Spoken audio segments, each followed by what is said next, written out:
Hello, welcome to NUCAFE Financial Literacy class. Today our main focus is going to be on record keeping.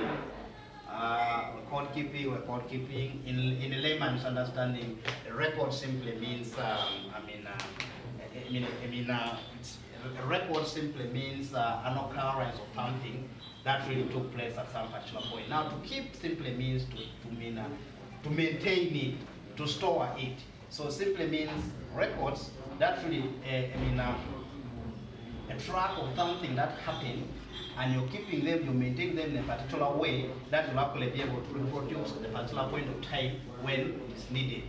So that is briefly in a layman's understand what we'll actually be able to say record. For example, I'll give an example. You're keeping records of, let's say, your land titles. You have a land that you bought, and that's a record. You bought land, that's a record. Now you have the ownership of that kind of thing is a land title. So a land and land title simply become a record. Now to keep it simply means you're storing it in a place where you'll actually be able to access it, and where it is safe for you to be able to access it at a certain point in time. So you have your land title, and then you keep it somewhere so that at a particular time you're able to retrieve that information to be used for a particular purpose for which it's intended to be used. Now, why do we keep records basically? For example, if I really focus in terms of a financial record, we keep records for quite a number of reasons. One, you'll actually be able to keep records to avoid being overcharged or undercharged. For example, if you're dealing in a business and then you're having people who buy your produce, it's very, very important for you to ensure that the record of those people are well maintained. That they really record the exact transaction that took place between you and that person.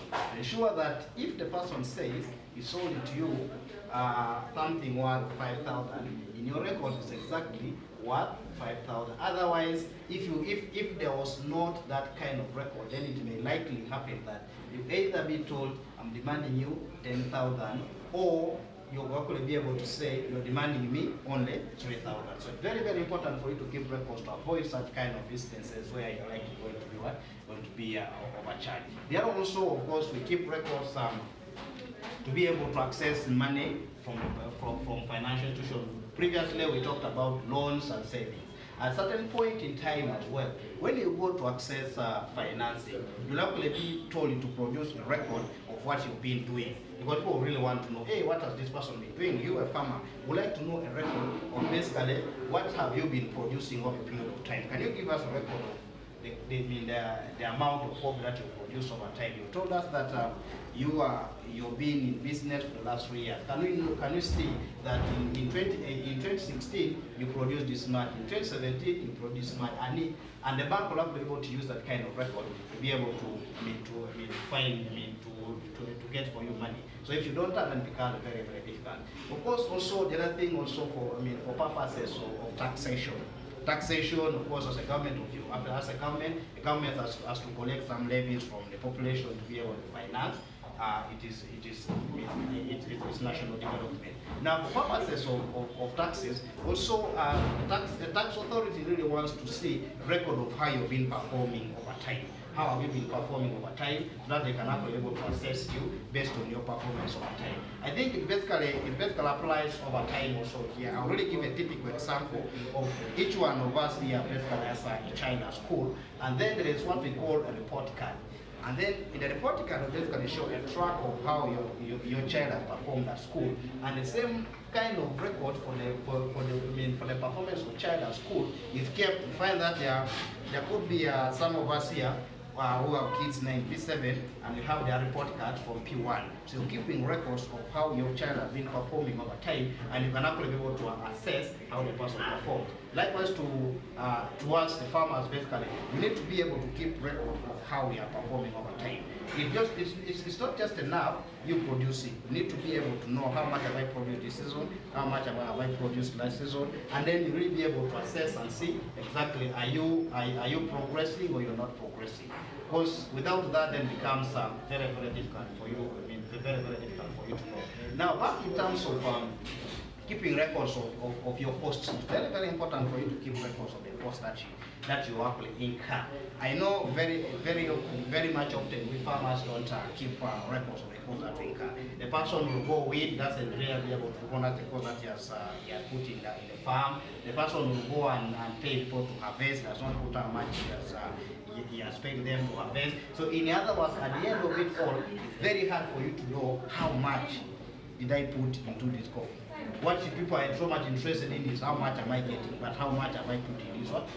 So it's also very important for you to keep track and records of your costs that you're actually incurring. At the same time also, as you keep records of the costs that you incur, you should also be able to keep records of the money that comes in, because it's only then that you're able to plan to be able to use that money. It's only then you're able to project how you're going to use the money and able to project what you're going to get in the future.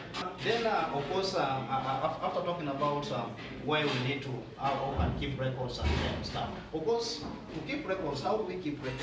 One, we can actually keep records both in a soft copy and also in a hard. So, by the time I think I'm already trying to put how do we keep records, and I say records can actually be kept both in a hard copy and a soft copy.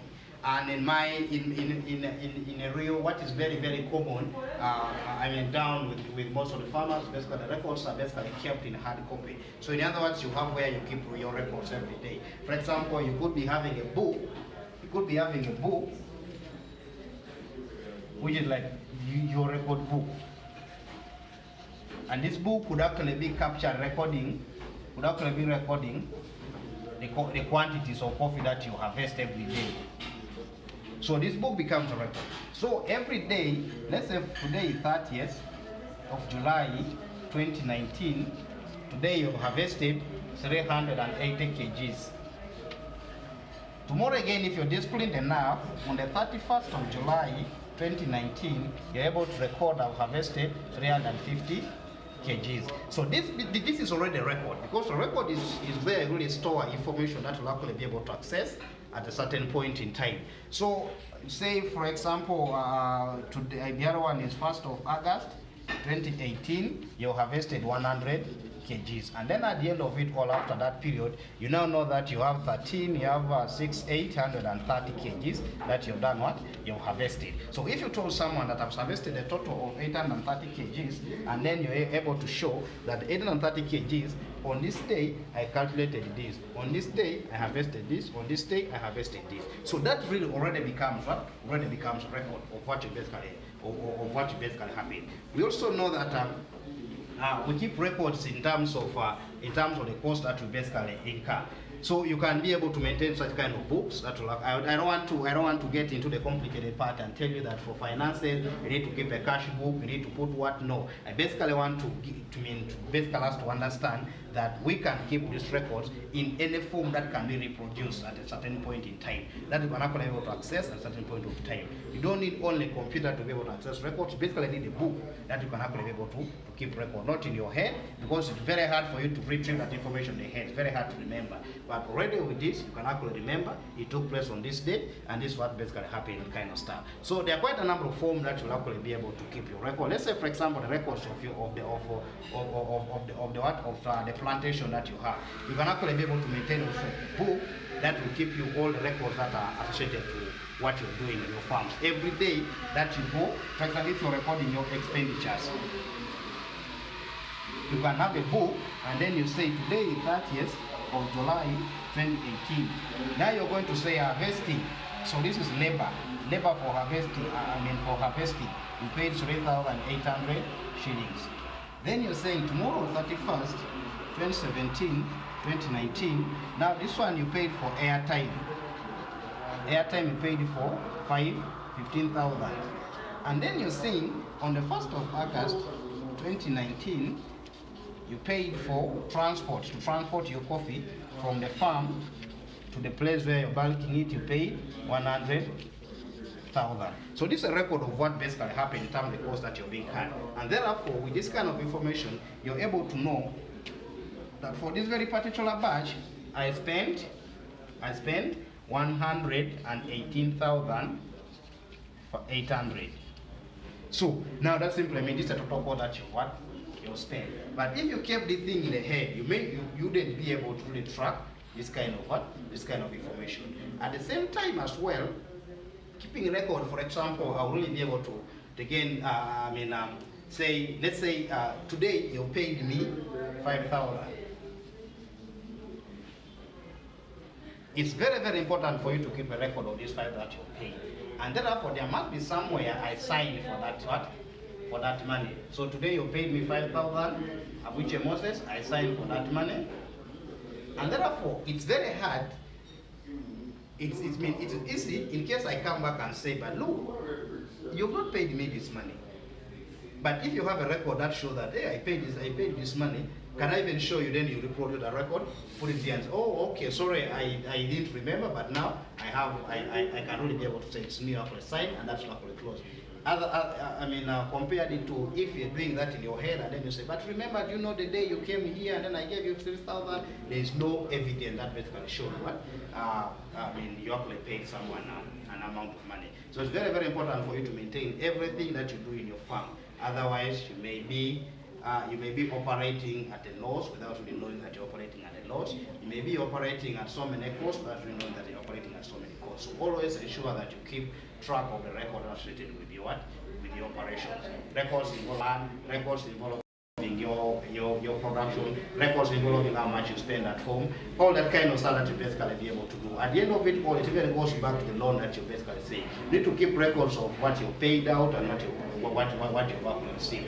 So that is a little bit about record keeping, focusing so much a little bit, trying to be diverse, not so much on the financial records that will actually be able to record. Although I will really be able to emphasize that as you keep records as you keep financial records, it's always important that you have a list of the costs that you've incurred. This date I paid this date I paid this date I paid this for this amount of money, I paid this for this service, I paid for this service.